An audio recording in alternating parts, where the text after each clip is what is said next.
कोई भी कंपनी जिसके अंदर 20 से ज्यादा एम्प्लॉइज हैं उसको ईपीएफ काटना होता है, मतलब एम्प्लॉइज का कुछ पोर्शन काटना होता है और कुछ अपनी तरफ से डिपॉजिट करना होता है एक पीएफ अकाउंट के अंदर। और ये जो भी एम्प्लॉय जिसकी सैलरी 15,000 से कम है उसके लिए कंपलसरी है। 15,000 से ज्यादा की सैलरी है तो उसके लिए कंपलसरी नहीं है, लेकिन ज्यादातर कंपनीज ये फैसिलिटी सारे ही एम्प्लॉइज को दे देती हैं। और ये फैसिलिटी जनरली कंपनीज क्यों देती हैं? क्योंकि ईपीएफ के काफी बेनिफिट्स हैं। लॉन्ग टर्म के अंदर आपकी रिटायरमेंट प्लानिंग हो जाती है। यहाँ पे बेनिफिट्स क्या क्या है? पहली बात, आपको इंटरेस्ट रेट काफी अच्छा मिल जाता है। 8 से 9% का आप इंटरेस्ट रेट यहाँ पे एक्सपेक्ट कर सकते हैं। करंटली ये 8.65% चल रहा है। हर क्वार्टर में ये चेंज होता रहता है, तो आप लेटेस्ट रेट जान सकते हैं। आप ऑनलाइन सर्च करेंगे तो आपको लेटेस्ट रेट मिल जाएगा। दूसरा इसका बेनिफिट है कि ये जो रिटर्न्स होते हैं आपके, ये टैक्स फ्री होते हैं। तो ईपीएफ ट्रिपल ई कैटेगरी के अंदर आता है, एग्जेम्प्ट एग्जेम्प्ट एग्जेम्प्ट, यानी कि जितना आपने इन्वेस्टमेंट किया वो भी टैक्स फ्री है, उस पर भी कोई टैक्स नहीं लगता है। 80C के अंदर आपको इन्वेस्टमेंट का बेनिफिट मिल जाता है। 1.5 लाख तक की जो आपकी 80C के अंदर लिमिट होती है वो टैक्स बेनिफिट आप ईपीएफ का भी क्लेम कर सकते हैं। दूसरा, जितने भी आपके रिटर्न्स होते हैं, इंटरेस्ट रेट तो during the course of investment उसमें भी कोई टैक्स नहीं लगता है। फाइनली आप जितना अमाउंट विड्रॉ करते हैं रिटायरमेंट पे उस पर भी कोई टैक्स नहीं लगता है। अब क्योंकि आपको इंटरेस्ट रेट भी काफी अच्छा मिल रहा है, टैक्स सेविंग्स भी हो रही है और साथ में रिस्क भी बहुत कम है, क्योंकि यहाँ पे आपको गवर्नमेंट की बैकिंग भी मिल रही है, इसीलिए ईपीएफ एक काफी अच्छी इन्वेस्टमेंट हो जाती है। और दूसरे कुछ बेनिफिट्स की बात करूं तो यहाँ पे आपको इंश्योरेंस भी मिल जाती है। अगर ईपीएफ लेने वाले की डेथ हो जाती है बाई चांस, तो फैमिली को पूरा रिलीफ मिल जाता है। वो जितना भी अमाउंट होता है वो पूरा कॉर्पस वो फैमिली को मिल जाता है। और ईपीएफ का एक और बेनिफिट है कि ये यूनिवर्सल एक्सेस है। यूएन नंबर मिलता है, एक यूनिवर्सल एक्सेस नंबर जिसे हम कहते हैं। तो ईपीएफ अकाउंट आपको खाली एक ही बार खोलना होता है। अगर आपने कहीं पे भी जॉब करी है, वो वाला जो भी आपका ईपीएफ अकाउंट खोला है उसी को आप ट्रांसफर करा सकते हैं। और हाँ, टैक्स सेविंग में मैं एक चीज और बता दूं आपको, अगर आप 5 साल से पहले निकाल लेते हैं, अगर आपका ईपीएफ अकाउंट 5 साल से कम का है और आप अपना पैसा विड्रॉ कर लेते हैं किसी भी रीजन से, तो आपको टैक्स बेनिफिट्स नहीं मिलते हैं। आपको वहां पे जितना भी आपका अमाउंट होगा उस पे आपके टैक्स लग के हिसाब से इनकम टैक्स लग जाएगा। तो बहुत लोग जब जॉब छोड़ते हैं तो उस टाइम पे वो अपना पूरा पीएफ अमाउंट निकाल लेते हैं। तो अगर आपके 5 साल नहीं हुए हैं जॉब के, यानी कि उस ईपीएफ अकाउंट की कंटिन्यूटी 5 साल की नहीं है, तो आपको ऐसा नहीं करना चाहिए। आइडियली आप अगर अपनी जॉब चेंज कर रहे हैं तो आप सेम ईपीएफ अकाउंट अपना ट्रांसफर करा सकते हैं अपने दूसरे एम्प्लॉयर के पास। अब ईपीएफ में हमारा कितना पैसा कटता है, एम्प्लॉयर अपना कितना पैसा डालता है, ये कैलकुलेशन समझने से पहले एक बार हम क्विकली विड्रॉल प्रोसेस और समझ लेते हैं। अगर हमें पूरा पैसा चाहिए ईपीएफ का, तो वो हमें मिलता है रिटायरमेंट पे। रिटायरमेंट यहाँ पे कंसीडर की जाती है 58 ईयर्स एज की। तो 58 ईयर्स की एज में आप 100% पैसा निकाल सकते हैं ईपीएफ अकाउंट और ईपीएस अकाउंट दोनों में से। 2 तरीके के अकाउंट मेंटेन होते हैं यहाँ पे, एक होता है एम्प्लॉय प्रोविडेंट फंड और दूसरा होता है एम्प्लॉय पेंशन स्कीम, जिसे हम ईपीएस कहते हैं शॉर्ट में। अब इसके अंदर कितना कितना पैसा जमा होता है वो भी हम जल्दी ही बात करेंगे। और दूसरा, रिटायरमेंट से पहले, यानी कि आप 58 ईयर्स से पहले कुछ पैसा निकालना चाहते हैं तो आप 57 ईयर्स की एज में 90% तक का पैसा निकाल सकते हैं। उसके पहले आप कुछ इमरजेंसीज के अंदर ही पैसा निकाल सकते हैं, जैसे कोई मेडिकल इमरजेंसी हो जाए, अगर आपको हाउसिंग लोन की रीपेमेंट करनी है, कोई मकान खरीदना है, कोई जमीन खरीदनी है, बच्चों की शादी करनी है, किसी भाई बहन की शादी, या आप अपनी खुद की शादी के लिए भी पैसा निकाल सकते हैं। लेकिन ये जो सारे पार्शियल विड्रॉल है, ये सब आप 5 साल के बाद ही कर सकते हैं। और इसके अंदर भी अलग अलग क्लॉजेज हैं। कुछ केसेस में आप 5 साल के बाद पैसा निकाल सकते हैं, कुछ केसेस में आप 7 साल के बाद, और कुछ केसेस में आप 10 साल के बाद पैसा निकाल सकते हैं। लेकिन हाँ, 100% पैसा नहीं निकाल सकते हैं। यहाँ पे जनरली आप 50%, अप टू 50% या अलग अलग कुछ क्लॉजेस बने हुए हैं, उतना ही पैसा निकाल पाएंगे। हाँ, एक केस के अंदर आप 100% पैसा वापस निकाल सकते हैं और वो है रेजिग्नेशन। अगर आप कोई कंपनी छोड़ देते हैं और 2 महीने से ज्यादा हो जाते हैं आपकी अनएम्प्लॉयमेंट को, तो आप सारा पैसा वापस निकाल सकते हैं। लेकिन यहाँ पे आपको एक बात का ख्याल रखना है, अगर आपके ईपीएफ अकाउंट को 5 साल नहीं हुए हैं कॉन्टिन्यूअस, तो आपकी टैक्स लायबिलिटी बन जाएगी, जैसा मैंने आपसे पहले बात करी। तो इसीलिए अगर आपकी मान लीजिए अनएम्प्लॉयमेंट चल भी रही है और आपको पैसों की सख्त जरूरत नहीं है, तो बेटर यही है कि आप अपना ये ईपीएफ अकाउंट कंटिन्यू करें। आप अगर कहीं पे दूसरी जगह जॉब करने जाते हैं तो ये EPF account as it is transfer हो जाता है। चलिए अब हम कैलकुलेशन समझ लेते हैं कि ईपीएफ का कंट्रीब्यूशन कितना हमें खुद देना होता है, कितना कंपनी को देना होता है। सबसे पहले हम ईपीएफ से रिलेटेड कुछ इंपॉर्टेंट बातें जान लेते हैं। पहली बात तो ईपीएफ मैंडेटरी है अगर एम्प्लॉइज 20 से ज्यादा हो जाते हैं किसी भी कंपनी के। और हाँ, अगर ईपीएफ रजिस्ट्रेशन करा लिया है किसी कंपनी ने ऑलरेडी और फ्यूचर में 20 से कम हो जाते हैं एम्प्लॉइज, तो ऐसी कंपनी को भी ईपीएफ अकाउंट मेंटेन करना जरूरी है। दूसरा, जितने भी एम्प्लॉइज की सैलरी 15,000 से कम है, 15,000 तक या 15,000 से कम है, उनके लिए ये ईपीएफ अकाउंट खोलना मैंडेटरी होता है। और ये जितनी भी कैलकुलेशन होती है ईपीएफ अकाउंट की, ये होती है सैलरी पे। और सैलरी यहाँ पे क्या कंसिडर होती है?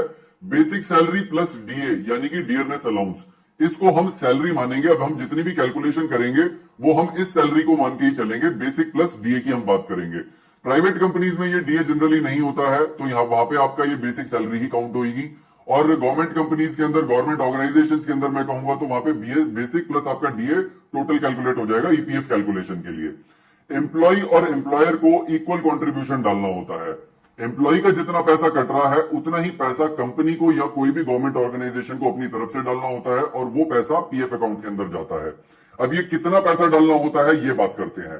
तो एम्प्लॉय का नॉर्मल केस में, जिसकी भी 15,000 से कम सैलरी है, एम्प्लॉयज 20 से ज्यादा है, उस केस में 12% कटता है सैलरी का। सैलरी हमने क्या बात करी है, ये बेसिक प्लस डीए, तो इसका 12% आपका कटता है पैसा एज एन एम्प्लॉय। और एम्प्लॉयर यानी कि आपकी जो भी ऑर्गेनाइजेशन या कंपनी है वो भी अपनी तरफ से 12% डालती है, लेकिन वो 12% दो अकाउंट्स के अंदर डिवाइड हो जाता है। ईपीएफ अकाउंट होता है यानी कि एम्प्लॉय प्रोविडेंट फंड, उसके अंदर जाता है 3.67%। ईपीएस अकाउंट यानी कि एम्प्लॉय पेंशन स्कीम, इसके अंदर जाता है 8.33%। ये हो गए 12%, तो एम्प्लॉय ने 12% डाला, एम्प्लॉयर ने 12% डाला। इसके अलावा 1% के एक्स्ट्रा चार्जेस देने होते हैं एम्प्लॉयर को, तो एम्प्लॉयर एक तरीके से 13% दे रहा है यहां पे। तो अब ये 13% में बाकी का 1% क्या है, 0.5% देना होता है ईडीएलआई में। ईडीएलआई यानी कि एम्प्लॉय डिपॉजिट लिंक्ड इंश्योरेंस। तो ये जो आपकी ईपीएफ और ईपीएस हो रही है, इनकी इंश्योरेंस करानी भी जरूरी है, ये वाला पैसा भी आपका एम्प्लॉयर ही देता है। और 0.5% के आपके ईपीएफ एडमिनिस्ट्रेशन चार्जेस लग जाते हैं, और ये भी पैसा एम्प्लॉयर ही देता है।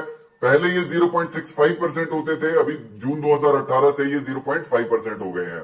तो ये तो हमने कर लिया नॉर्मल केस की बात, जहां पे एम्प्लॉय स्ट्रेंथ किसी कंपनी की या किसी ऑर्गेनाइजेशन की 20 से ज्यादा की है। कुछ कंपनीज की मान लीजिए एम्प्लॉय स्ट्रेंथ 20 से कम आ जाती है, तो उनको खाली 10% ही काटना होता है एम्प्लॉय का, और 10% ही एम्प्लॉयर को जमा करना होता है।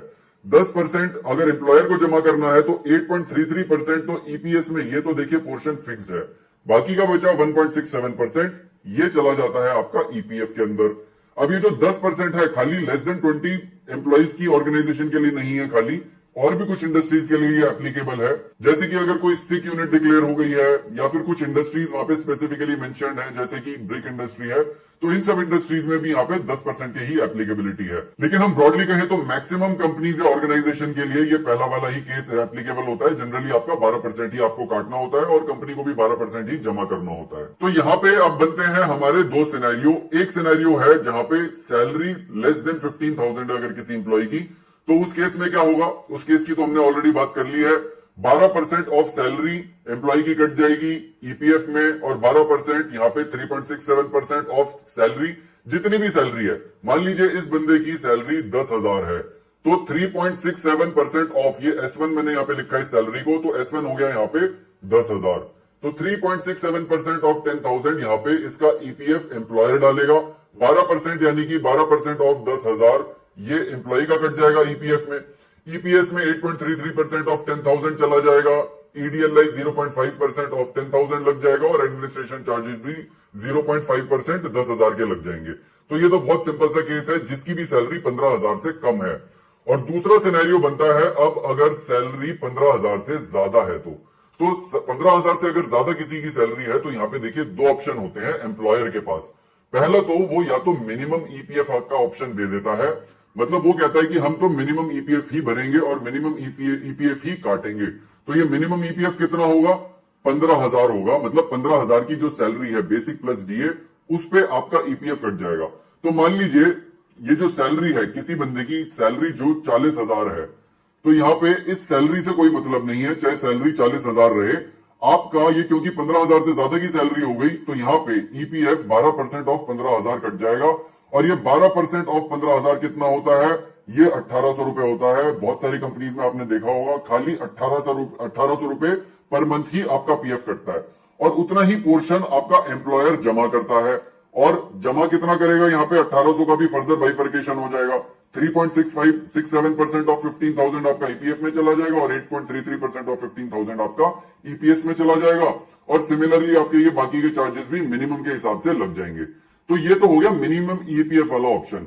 अब अगर कोई एम्प्लॉयर चाहता है कि नहीं, हम ज्यादा बेनिफिट देना चाहते हैं किसी भी एम्प्लॉय को, मतलब सारे एम्प्लॉयज को लेट से, तो वो कहेंगे कि आपके पास ऑप्शन है, आप फुल ईपीएफ भी ऑप्ट कर सकते हैं। कई कंपनीज तो दोनों ही ऑप्शन देती हैं कि आप अपना अगर मिनिमम ईपीएफ कटवाते हैं तो एम्प्लॉइज का इन हैंड सैलरी जो है वो काफी बढ़ जाती है, लेकिन अगर फुल ईपीएफ कटवाता है कोई तो उसकी सेविंग्स अच्छी हो जाती है। जैसे हमने पहले बात की, इंटरेस्ट रेट अच्छा है, टैक्स सेविंग भी काफी अच्छी है, तो उस वजह से आपकी सेविंग अच्छी हो रही है, तो आप फुल ईपीएफ में भी जा सकते हैं।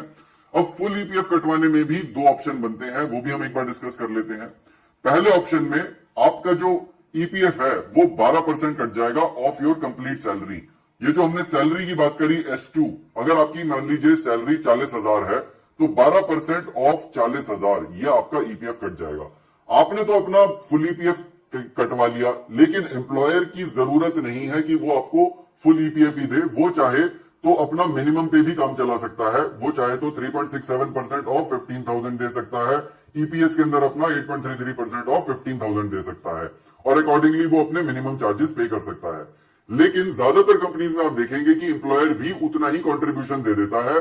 तो ये वाला एक और पॉपुलर ऑप्शन है। तो हमने ये जो सारे बात करी, पहला पॉपुलर ऑप्शन लेस देन 15,000 के लिए ये हमने देख लिया सिनेरियो 1, और मोर देन 15,000 के लिए ये हो गया एक आपका मिनिमम वाला, मिनिमम ईपीएफ ऑप्शन, यानी कि 1,800 रुपए पर मंथ आपका कटेगा और 1,800 रुपए ही आपका एम्प्लॉयर भी डाल देगा।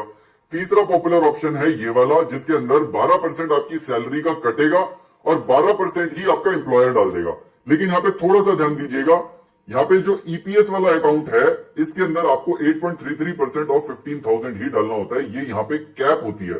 तो ये जो इसके ऊपर का जो पैसा होगा, टोटल तो 12% करना है, ये जो टोटल है ये तो 12% कर देगा आपका एम्प्लॉयर, लेकिन ये जो बाकी का पैसा है वो आपका ईपीएफ अकाउंट में चला जाता है।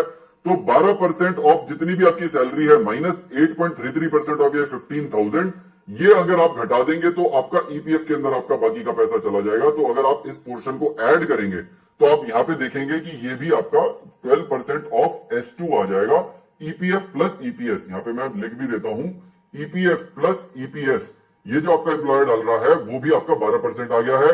तो ये इस केस में 12% ऑफ 40,000, इस वाले केस में भी आपका एम्प्लॉयर उतना ही पैसा डाल देगा। तो ये सारे सिनेरियोज बनते हैं ईपीएफ कंट्रीब्यूशन के। मैं उम्मीद करता हूं ये आपको कैलकुलेशन थोड़े अच्छे से समझ में आ गई होगी।